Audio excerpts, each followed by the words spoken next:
working with Vince, he knows what he's looking for. He is open to any suggestions of any kind. It's like magic. To be precise with the process and with that attention to detail, even if it's subconscious, we're getting to experience that level of expertise. Detail. Joey and I did not plan to have mirror image outfits. Is it the thing where you work together for so long that you kind of dress alike? You're my mirror. I'm your mirror.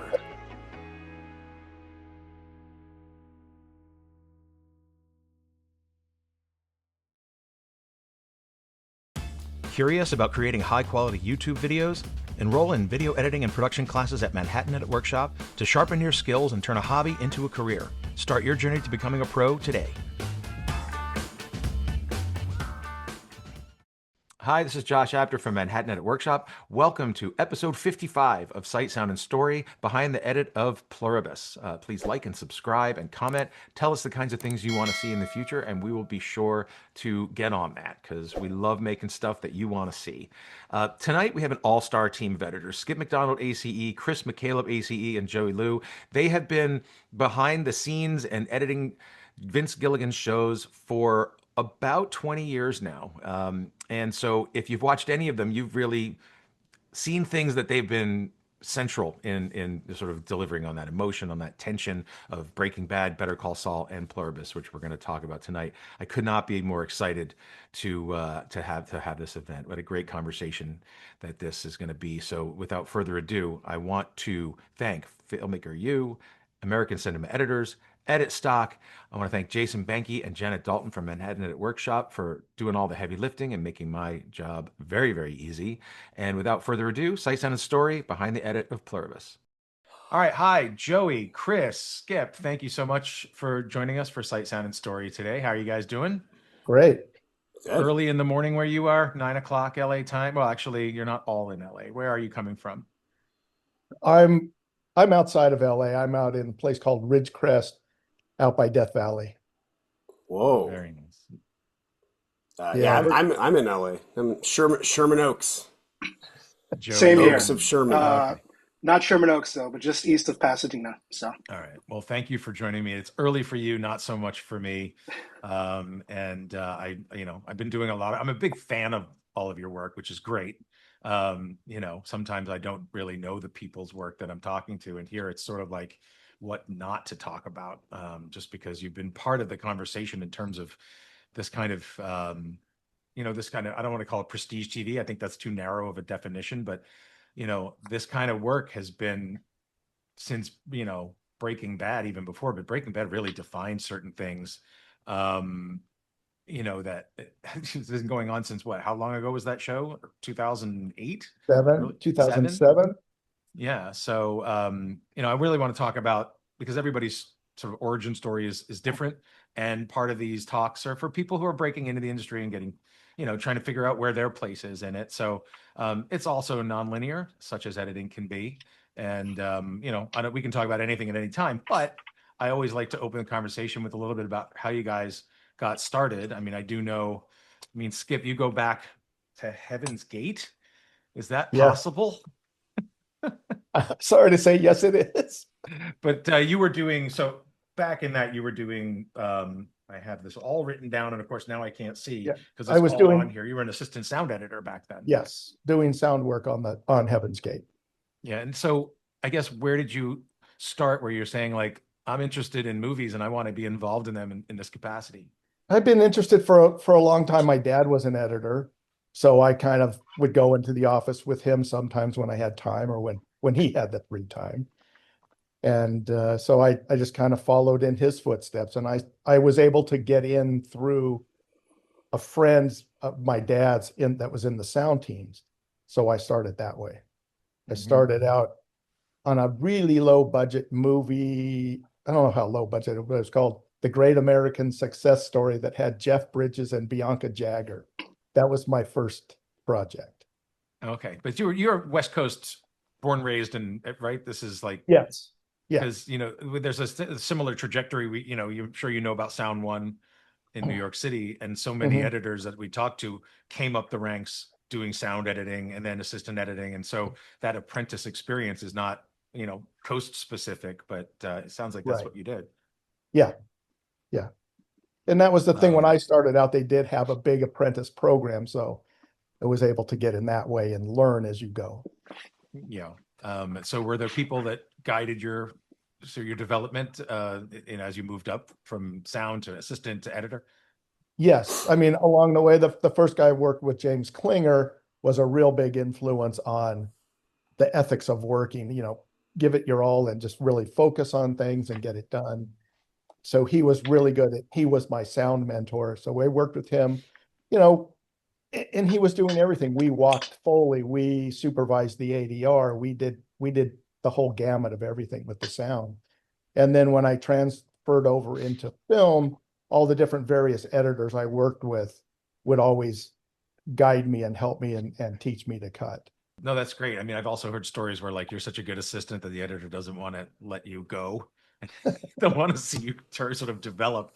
And it doesn't seem like the case here, because we've got the case where, Joey, where you sort of moved up the ranks inside of the whole, Vince-averse, whatever you want to call it. So, I'm going to jump to Chris here, because it seems like generationally speaking, you would fit in the middle of sort of, this development, but I'm just trying to go by general age ranges. I know you're a At least you're in the middle, 1978 Chris. baby here, so you're also West Coast, and but your development came through web series and all kinds of you've been sort of in and around doing this for a long time. I'm going to say since Loyola Marymount. See, I love showing off all of the IMDb profiles that I've read. Oh no. Is that all? It's crazy. I remember not me. Somehow my birthday wound up on the IMDb, and there's like nothing you can do about that. So it's out there. I was born in 1978. There's no hiding. I can't hide anymore. What's the hide from? You're a young man. I appreciate that. Yes, you are. Well, thank you. And I mean, I was always interested in movies, and yeah, went to Loyola Marymount to study film production, and I got out, and it's like, all right, where are the directing jobs? And that's not how anything works, and I wound up my first. I did some stuff at MTV, which is where a lot of people start out. Because the great part is they don't pay you very well, but you get to do a lot of different little weird things. But then the first significant job that I had through a family connection, my mom grew up in Williamstown, Massachusetts, and one of her best friends since they were born is a woman named Mary Jo Renzi. Her sister Maggie Renzi is John Sayles' producing partner, and they have been since before I was born, I believe. And it had always kind of been floated, hey, if Chris goes into movies, if he wants to learn, we're always looking for, fresh-faced youths to come work. And so I worked on a John Sayles film called Sunshine State. I was in the shooting was in Florida, on Amelia Island, I think. Yeah. And is that right? And it doesn't matter. Anyway, it was in Florida. It was on an island in Florida. And and it was a film, shot on film, cut on film. So I learned, I had a crash course in some of the stuff that Skip was talking about, just that the tactile nature of film, when you have sound is on one and you have to use a coding machine to apply this disgusting smelling coating wax or whatever it was, and so that it would match up with picture, and you sync the picture, and then building chem rolls, and I mean all the stuff that are just words now, like bins and trims and all that stuff. They're like physical things, and I got to experience that before they went away, as they largely have. Sure. Well, I have them here. They're on in the little museum behind me. I've got a couple. I see that. Yeah, I see my I'm still setting my room up. We just moved. I have some little film, actual film editing things too. But Sayles is his own editor. That's an interesting, I'm a big fan of his, and I read, Thinking in Pictures is one of these sort of incredible books about, making movies and writing and the Hmm. organization of thoughts and structure. But he's an editor too, so Correct. were you able to sort of be part of that experience and sort of get a sense of how he builds story? So it's his process is, and at least on that film, is a little bit different, where he's not editing really during production. He's focused on getting everything shot, and then we would have dailies rushes. We'd have the dailies. These are classic terminology, and I was also the projectionist, which I had been in college. I was a projectionist, and so I would run the film, and like the whole crew would come. It was a very communal. That's cool. Honestly, it was something that, as you teased, that I spent several years making web series, starting before they were called web series. We were a little too early to have the kind of success that one would like financially, but it was very proud of the work that we did, very proud. And but it was, I think that kind of atmosphere is something that we always try to emulate, and something that I've tried to emulate in anything that I do, which is just to foster a real sense of family and community, and and everybody's in it together. And that's the best kind of thing to work for, which I certainly feel that way working in this, with this gang, and with Vince and Peter Gould, the co-showrunner of Better Call Saul. They set the template, and it's the kind of people I like to work with. Yeah, it seems like it's funny that, like, yes, when you're stuck on an island off of Florida, you're a family, right? Having daily parties is sort of what I would imagine par for the course. But in this day and age, everything seems fractured and remote, and it's just like, to have this family. I mean, it's like, it really does seem that way, and it seems to carry over from show to show. So, which I actually do want to talk about, that evolution from Breaking Bad through Better Call Saul to Pluribus as this sort of traveling roadshow, right? I mean, it is, the people evolves, but this sort of core group is there, and I think it's for a reason. Because you establish trusts, and you develop as artists, right? I mean, Joey, you worked as an assistant early on, on Breaking Bad, right? I mean, was this part of a function? And you can tell me more about coming, because you were LA, 2 hours to New Mexico, is that right? And Yes, then the yes. work sort of came to you, but where was your first inspiration in this, and then how did this work? How did you arrive at this, and did it arrive at you? I was born and raised in LA. Went out to New Mexico to direct and edit for like a commercial, like a boutique commercial company back Mhm. when they were still doing those types of things with music videos and commercials.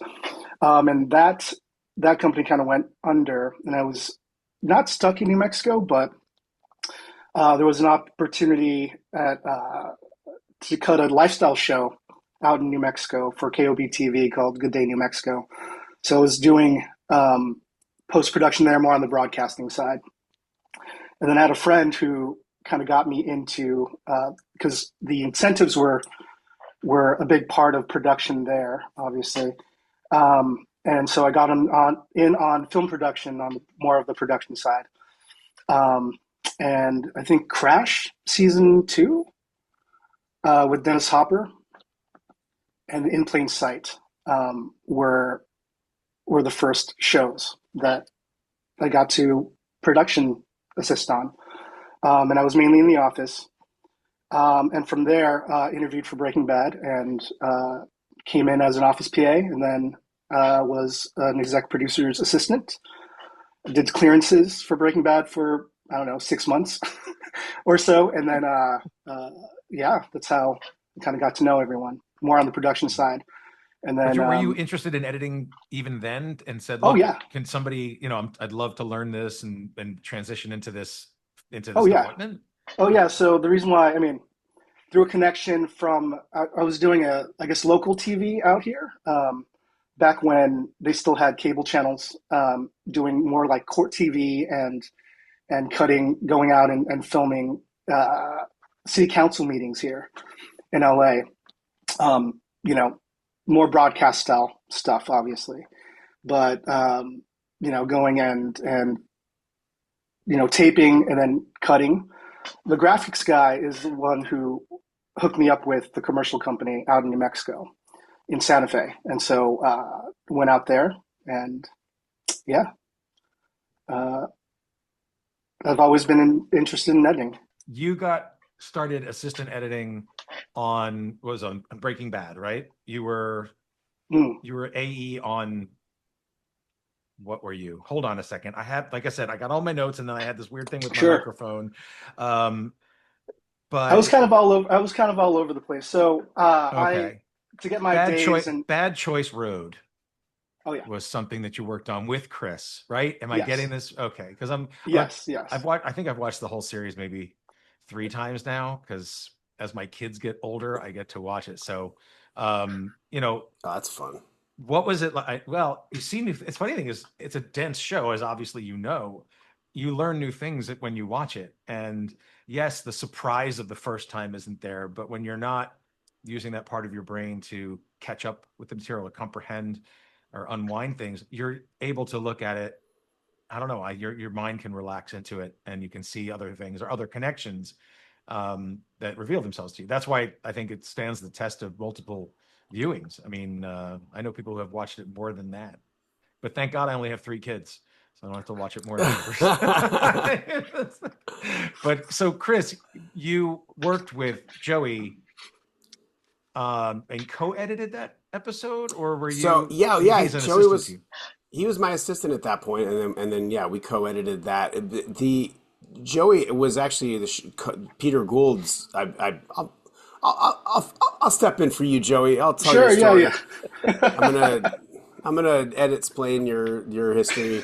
Um, the yeah, and he was Peter Gould's assistant for first For season, 2 seasons, two for the first seasons. 2 seasons of Saw, Yeah. yeah, And then went off yeah, and said, "Hey, I want to get back into editing and, yeah. get my days and do the thing, be an assistant and be an editor."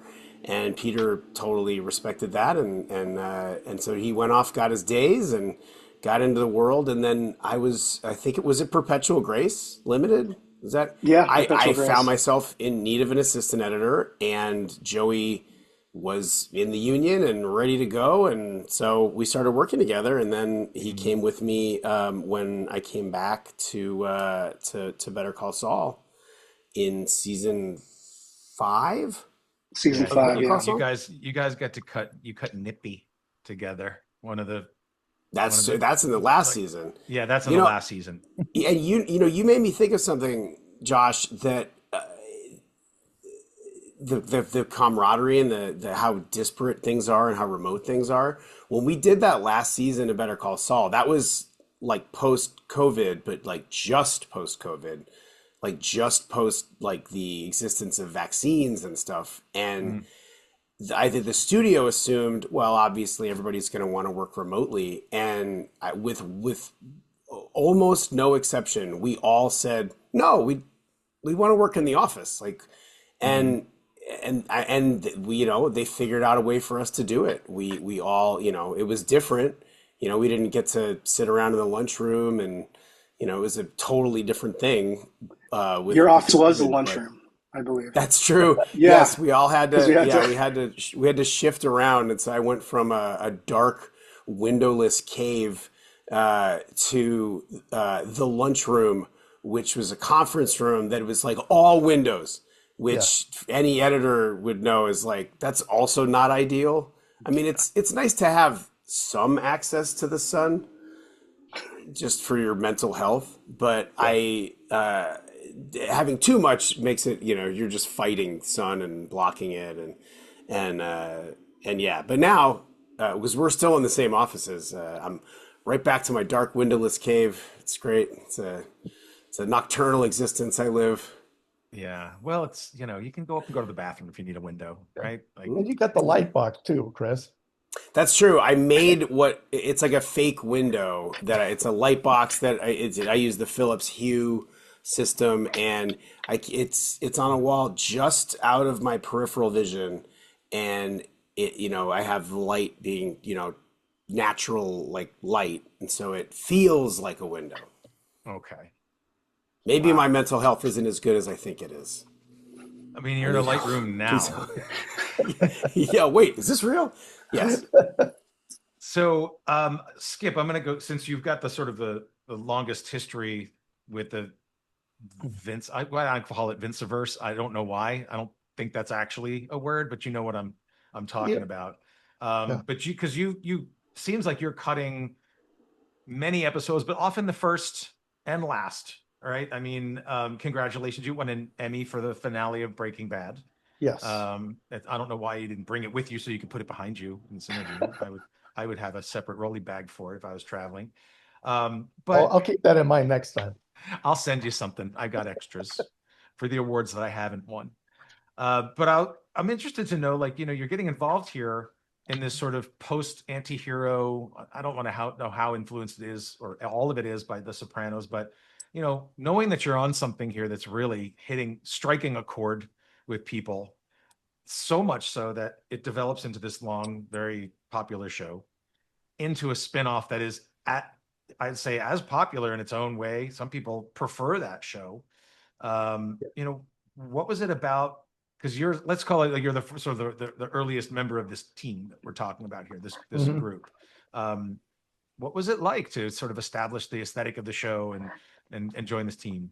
Well, it was great to join the team, and working with Vince is like hard to explain. I mean, he knows what he's looking for, and he just you sit there and you work with him. And the great thing about Vince too is that he is open to any suggestions of any kind. Hmm. So it's like just it's hard to explain. It's like magic. But when I came into Breaking Bad, the pilot had already been done. So I came into the world that was already kind of laid out, but just Hmm. following in those footsteps and stuff, and then being able to continue on with Vince. And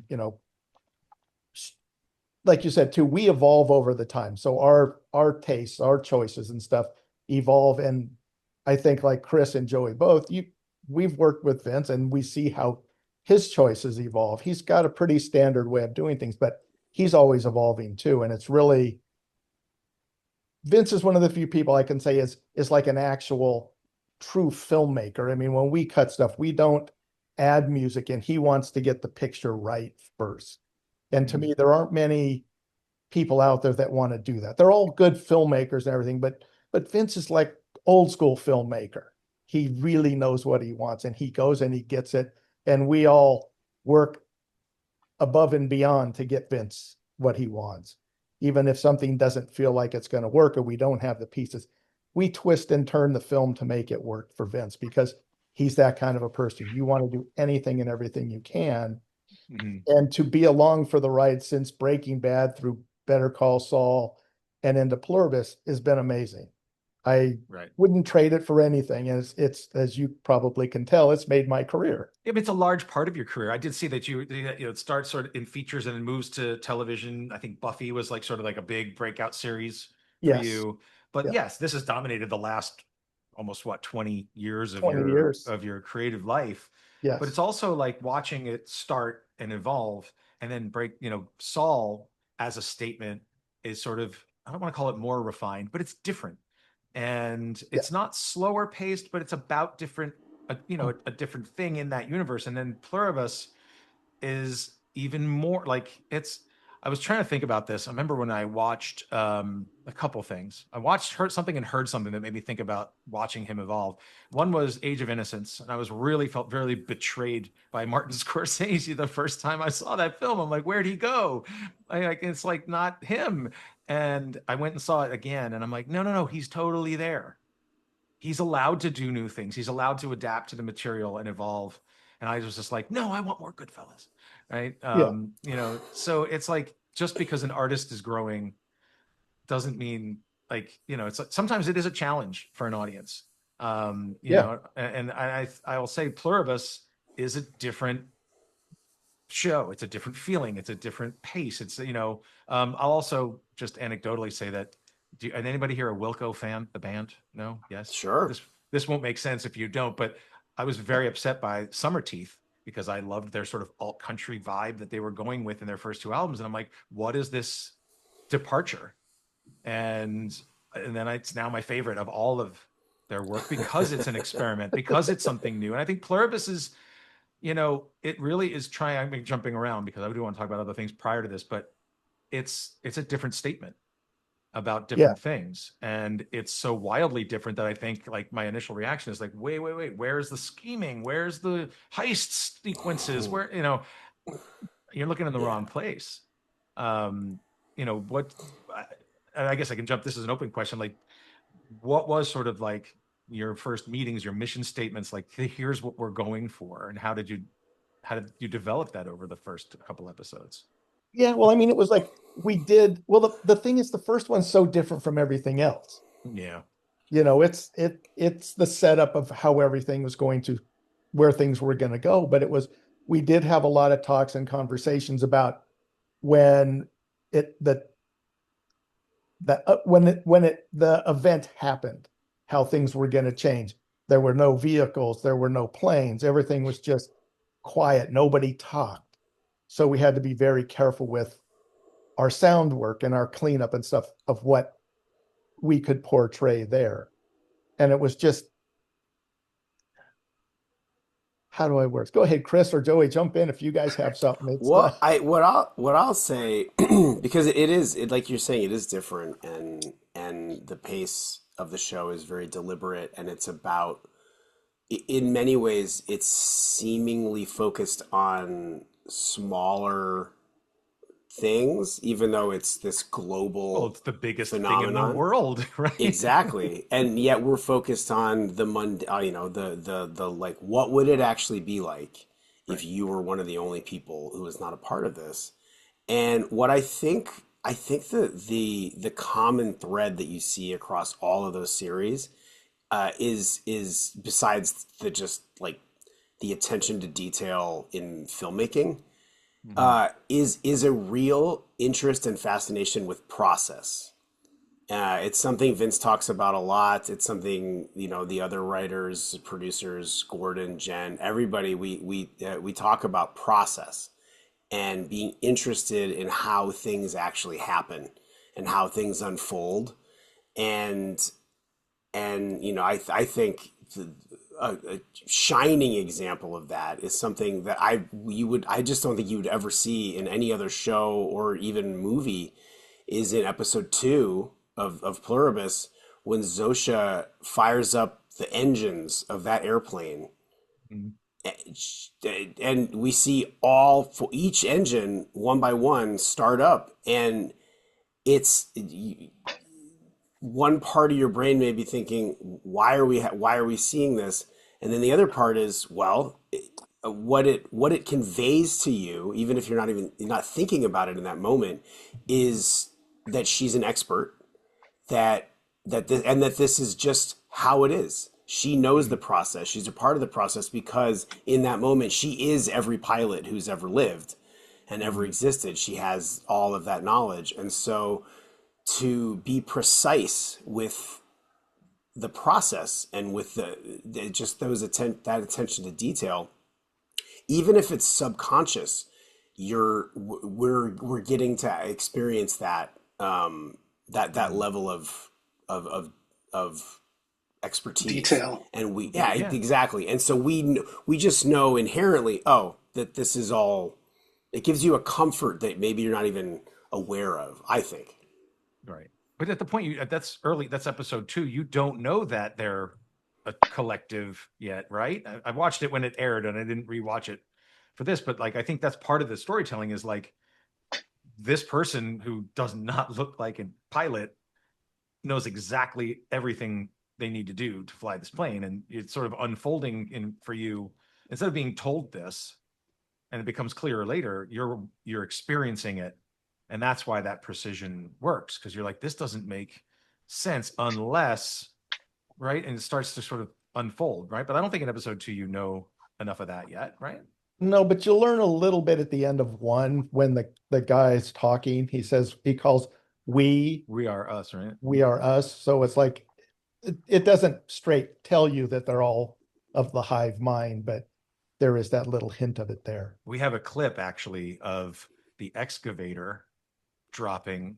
Joey, that's a you episode, right? Or not? That's No, no, That's a Skip. that's you, Skip. That's a my Skip. episode. Yeah. Yes. These, I don't know that you got to pick the clips, or these are just sort of given by Apple TV. But you know what? While we're talking about it, why don't we watch it and we can talk a little bit about Zosha's expertise with an excavator.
She's just so nonchalantly, Yeah, it's like she does it every day.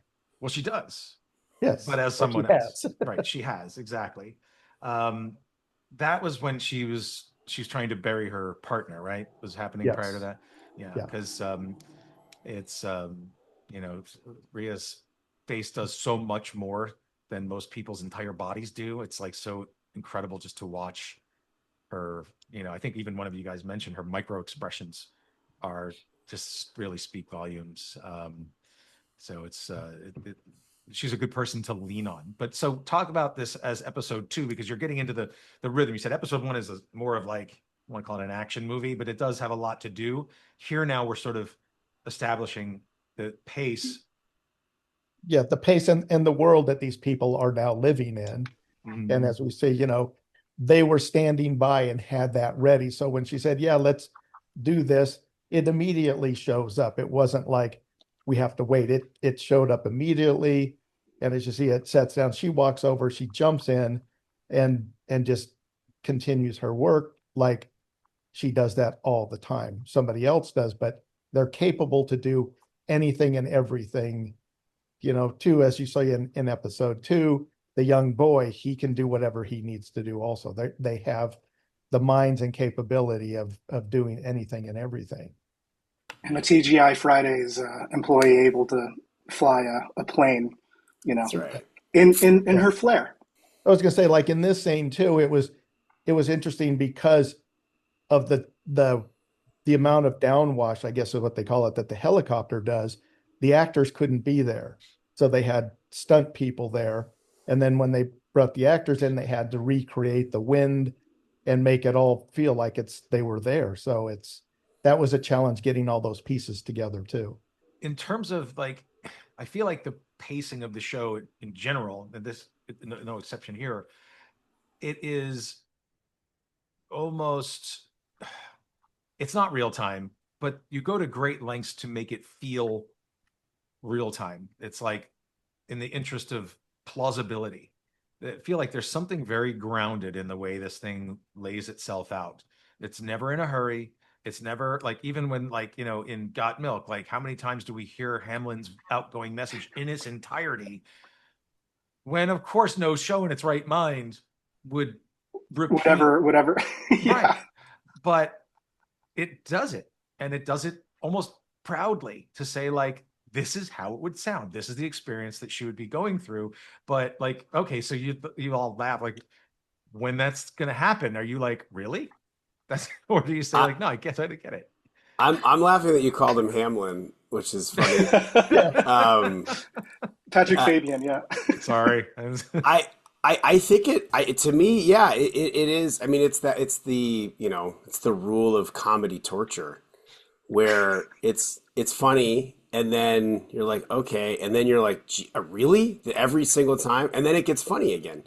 And it's just that whole cycle. I think you have to be brave enough to actually stick with it and do that. And luckily we have the latitude and, a leader who is brave enough and is interested in daring to stick with something like that. And then the thought that I had, it puts me into the show, which is if I was Carol, I know because I just through a lack of patience, I think the first thing I would ask for is, can you have that guy record a shorter message? Let's just Which they wrap would it up. do. Yeah, Exactly. but Carol didn't think to do that Mm-mm. because Carol's too busy on trying to figure out what the hell's going What the heck on. to do? So Yeah. Yeah. yeah, And she never gets frustrated that it keeps going. She just Mhm. deals with it. It's not like she gets frustrated too. So it's pretty good that Right. way. No, I think if the bottom dropped out of your entire universe, that wouldn't be top of mind. Like, can you make this an eighth length of its original? Again, the the AI analog to like people talking about how this is talking about that. That's the first thing you'd ask Claude. Shorten that, dummy. Like, and it would say, "Great idea. Let me make that shorter for you." Joey, since you got milk, why don't we watch this clip from that, and we'll get to listen to Patrick Fabian do lend his voice talents. At the tone, you can leave a message to request anything you might need. We'll do our best to provide it. Our feelings for you haven't changed, Carol. But after everything that's happened, we just need a little space. I want the lights back on. All of them. Everywhere. Now.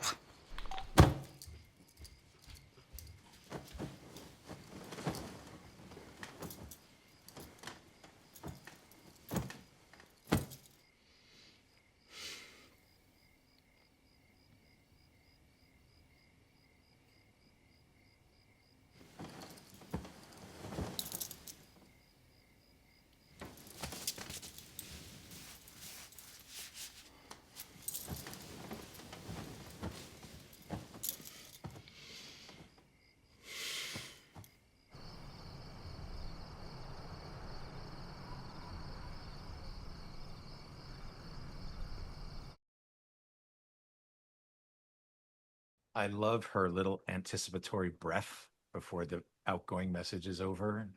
It's little stuff, but so I'd heard you discuss that she wasn't told that that's who it was going to be until the take. That wasn't the take, I'm assuming. No, no, no. It happened at the hospital. They surprised the crew surprised Ray with Patrick Fabian, and she was just a pro. She did not break character at all. We're fully expecting for her to break character, but she nailed it and stayed in. But even that, the detail, the Agatha Christie, her Yeah. lotions, like so much detail in this sort of simple scene about loneliness, about wanting something but that light, and then the sort of that little sound of the lights. You can sort of hear the world coming back online. Yeah. I mean, when everyone leaves you in the beginning of the episode, I guess, what would you do if you had an empty house? You would want your lights on, maybe, especially after wolves attack your trash cans. So, yeah. that's an interesting clip too, because what are there 4 shots in that whole thing? and there's so much story in each shot, and so much that's informing what's going on. It has that like effortlessly complex quality where you're just like, it seems very simple, but everything that's going on in each frame, to convey that loneliness, to convey the loss. Yeah, it's the first time Helen she's sleeping in their bed. She mustered up the courage earlier. Was she crashing on the couch or something up until then? Oh wow. I'm telling you, it's all full of stuff. That's why I love rewatching these, because I mean, even like I was thinking about when you're talking about that Better Call Saul, the top of that tequila, when they're moving all of his stuff out in that giant sequence of long takes, and it just descends on that artifact from his life. It's the same but different. I don't know. It just made me think of that. But yeah, it's just, I think that's also part of it, is that the confidence with which this is presented is sort of the net result of making so many, like, this process this isn't Vince's first rodeo, or yours either. And I imagine you're a little mini hive mind in a way that you understand each other, and sort of this, a lot of editors will say, like, well, the footage will tell you how to cut it. Yes and no. But when you're working like with someone that you've worked with and a team you've worked with this long, there is some sense of like, this must be what we're going for here. I mean, do you get that sense that like you're inside of Vince's mind to some degree, having worked with him this much? Yeah. Well, a lot of times you can tell from what Vince shoots what he's looking for, but Vince also does some really great storyboard work. So you get to I don't want to say it's storyboard. He does a diagram of what he's going to shoot, the different angles. So you kind of have a good sense by that too. But I always try to look at the footage and put it together first without his thoughts that are on the paper. And then I'll go back in and look and say, okay, I'm very close, so I can adjust this and change that. But I think a lot of us, when we're cutting the footage, have a pretty good idea where we're heading.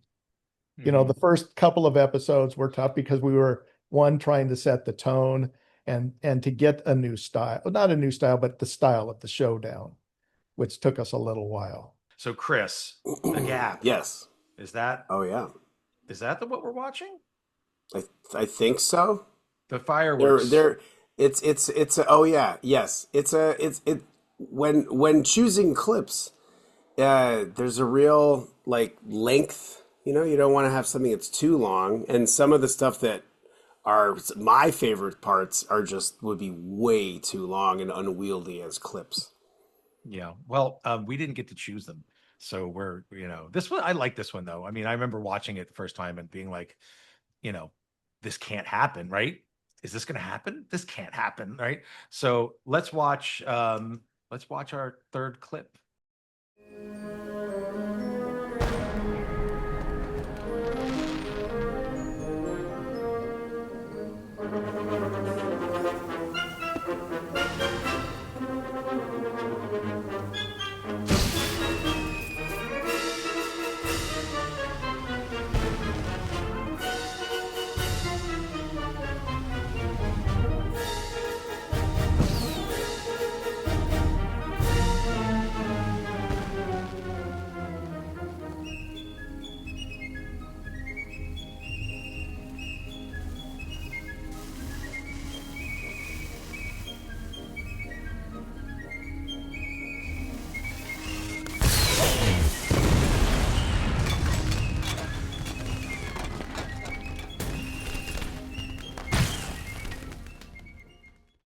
How did she like having a fireworks fired at her head repeatedly? I can't even imagine. What a brave soul.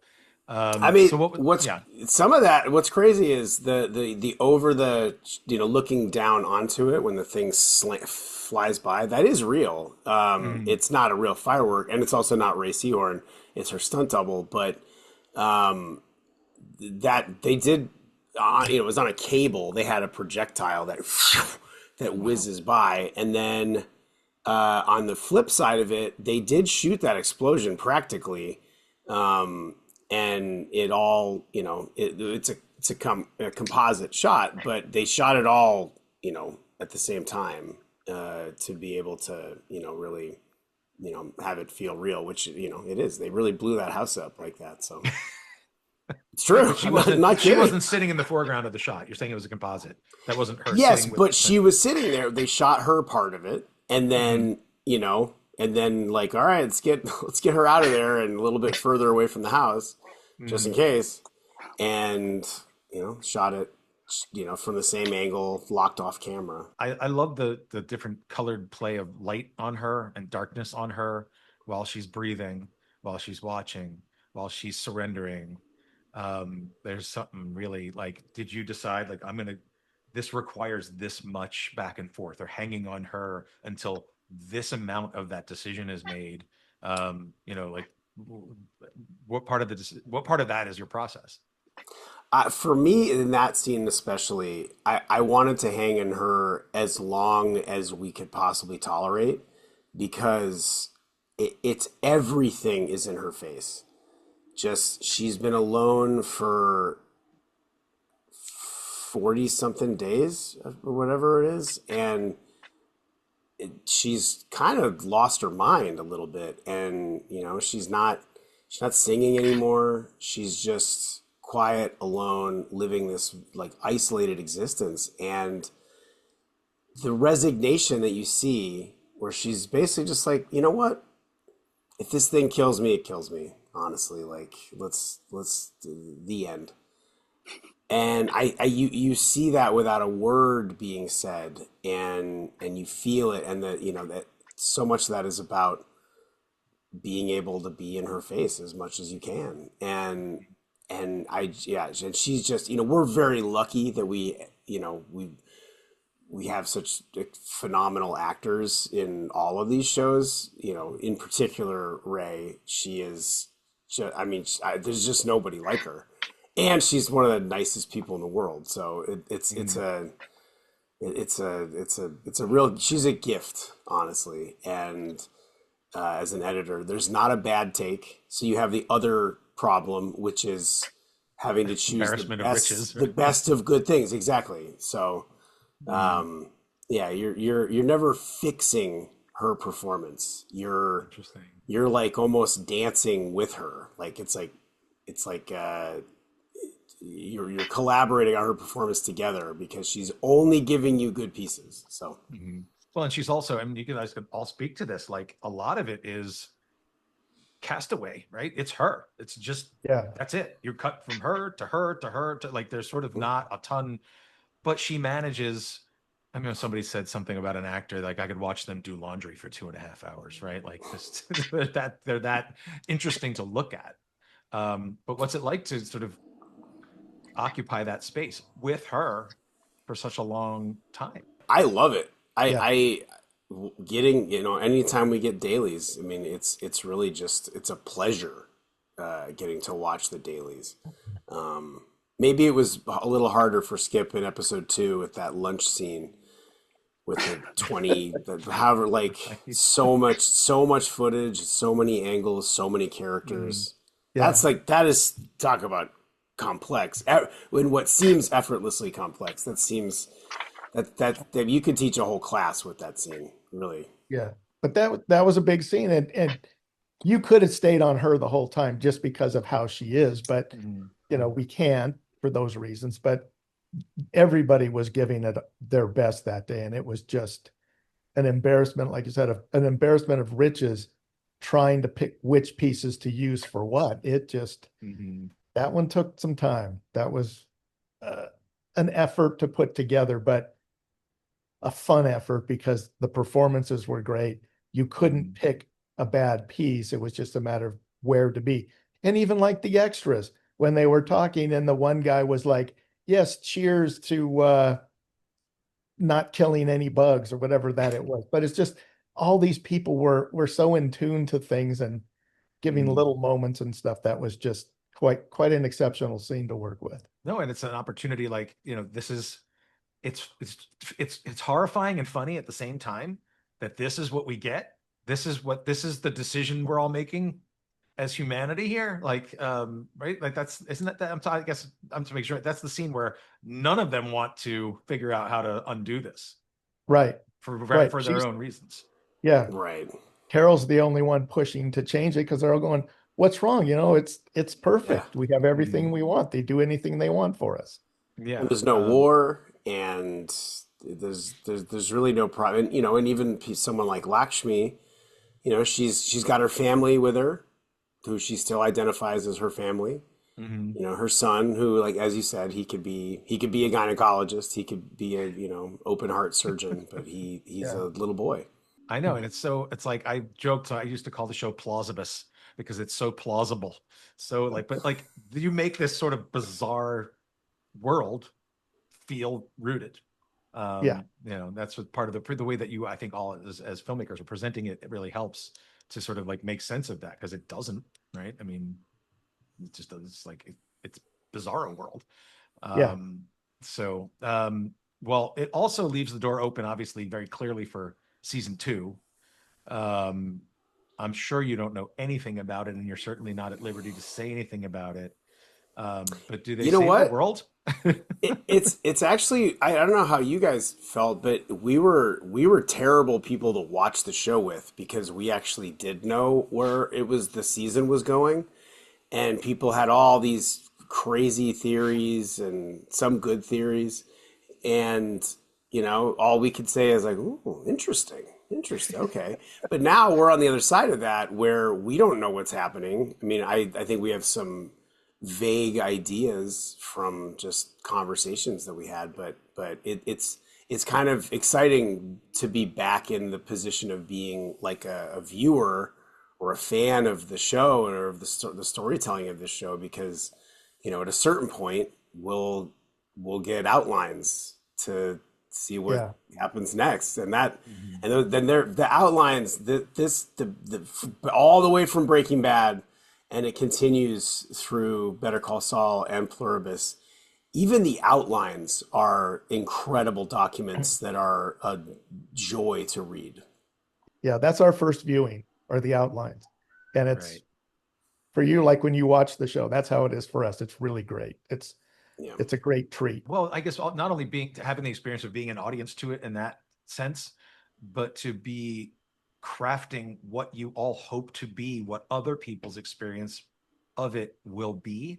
I mean, I'm not gonna say it's a huge responsibility. There's a lot. I mean, look, there are a lot of people watching. A lot of people love what you do, and I'm sure that there's some sense that the care that you take with that work, right?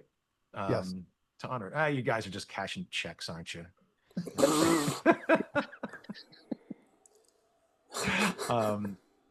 I'm sure that's not true.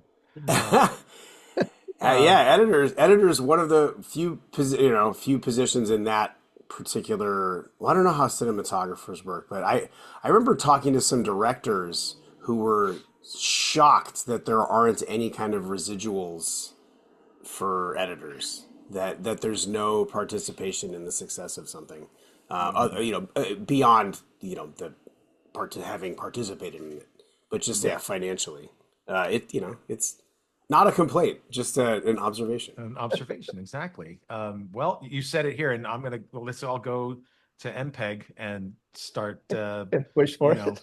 banging our sabers around. I know we are. I don't want to go too over, and we're already going a little bit over. But you said that so 2 of you are collaborating on something now, right? Hmm. Who's collaborating together, and what are you up to? And what can you tell us about it? Well, we're working on AMC's Mayfair Witches season 3 currently.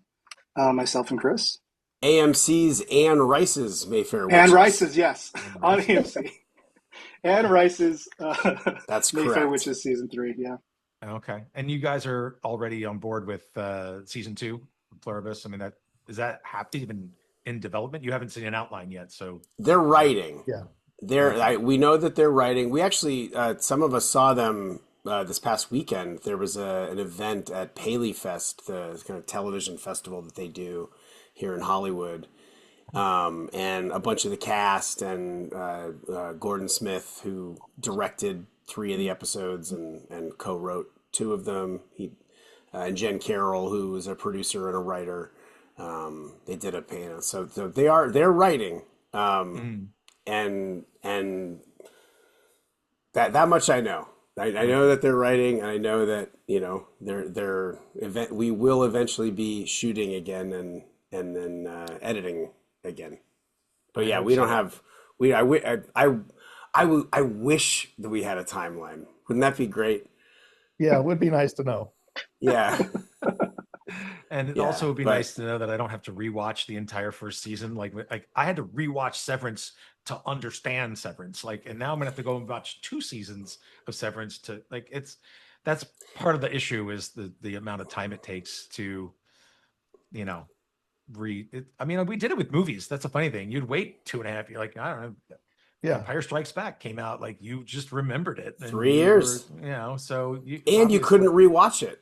It Right. wasn't like, it was pre-video where, you could rewatch things over and over again and agonize over them. Well, they did re-theatricals, right? They would re-release them in theaters. True. So you could, Yeah. but it's totally not the same. And of course, no word of mouth, no one leaking anything, no Reddit this or that. And so there was something very nice about, like, I don't know, the folklore, the experience of that folklore before the age of the internet. Well, I remember seeing Pulp Fiction 3 times in theaters over the course of a full year. Wow. It was in, it came out in regular theaters, and then I saw it again, because movies would stick around, and they would roll out. People would keep going, and then they would go to the dollar theaters, as they used to be called, which sounds very quaint. This is like some real Mayberry A stuff dollar? I'm talking about right now. Yeah, $1 for a movie? In Midtown Manhattan, the Worldwide Plaza, you could go down into the bay where all the movies were, having given them your $1, and just go into one, walk out, go into the Wow. I'd spend an entire day just watching stuff for $1. At any rate, I do want to ask Skip, what are you up to these days? And I'm just finishing up a show for Apple called Maximum Pleasure Guaranteed. It's with Tatiana Maslany and Jake Johnson, and it's a drama thriller. It's not what the title sounds like. Okay, and this is coming out. It's coming out the end of May. I think the 20th of May. Oh, so it's right around the corner. So it's right around the corner. Yes. Okay, I need new stuff. Looks I'm good. out of.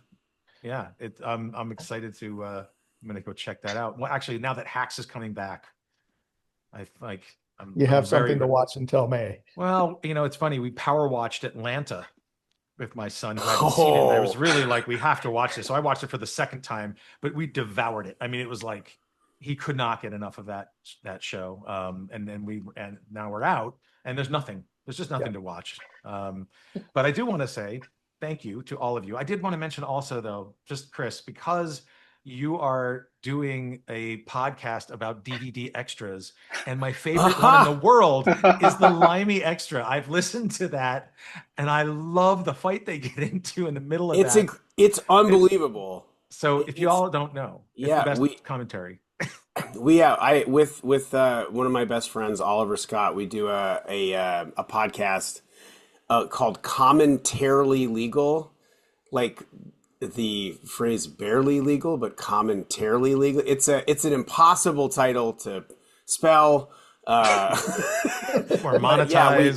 It's yet another movie podcast, but we talk. It's so niche. We talk about the audio commentaries, which are few and far between these days. Although of note, it was important to Vince and Peter. There's commentaries on every episode of Better Call Saul and I believe Breaking Bad, at least most of them. Yeah. And I don't know if we did anything for the first season or not of Breaking Bad. Yeah, that makes sense. And there was also a podcast, the official podcast that Kelly Dixon started, the Breaking Bad Insider, that rolled into the Better Call Saul Insider, and then we now do Pluribus, the official podcast.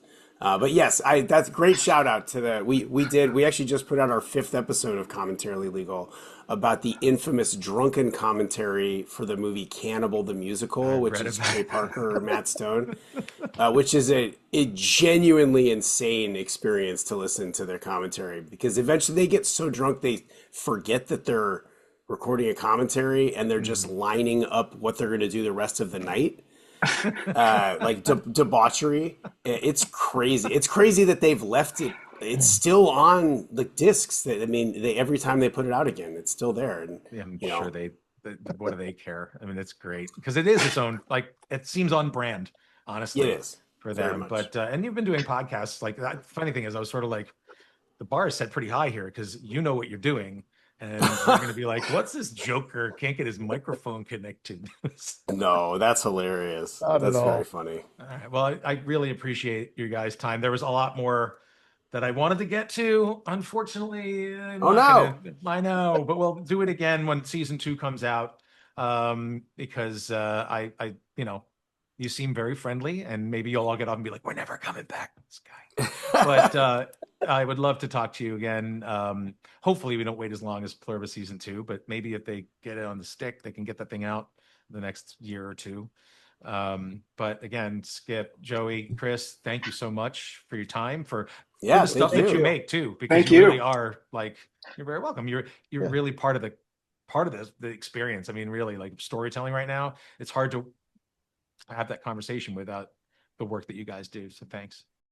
All right, everybody, thank you again for watching Behind the Edit of Pluribus. Thanks again to Skip Macdonald, ACE, Chris McCaleb, ACE, and Joey Liew. And of course, our sponsors, Filmmaker You, American Cinema Editors, Edit Stock, and the personnel behind the magic, Jason Banky and Janet Dalton. Stay tuned for more exciting events. Like, subscribe, comment, do all the things. And we will see you next time on Sight, Sound, and Story.